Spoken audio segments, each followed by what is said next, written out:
Они были, это было, я был еще тогда и радиатор, но это было где-то в 98 году возле этого Терека на планетарии собирались. И мне сказали, что там какой-то там хочет поднять осетинский дух, здорово.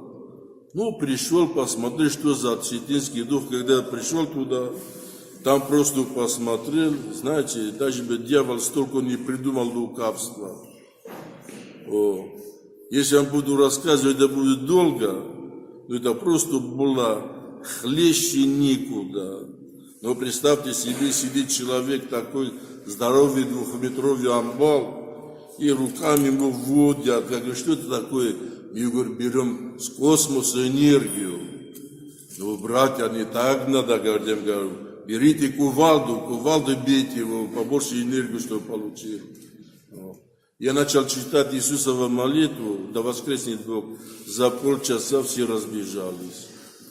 А вот тех, который был лидер там, где-то застрял в подвале, пока я там молился, и так получилось, что я ухожу, сколько должен был терпеть. И после меня через полчаса вылезает оттуда и кричит.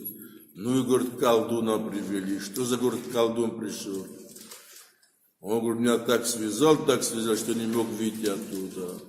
После этого с этой планетарии человек 10 пошли в монастыри. А среди них, которым это рассказал, многие стали его донесли, стал мой хороший друг, сам кореец, который его обозвал хорошо.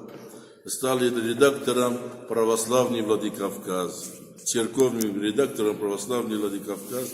И он как раз приехал, он мне это в монастырь рассказал, что там творилось у них после моей, так называемого, посещения колдуна.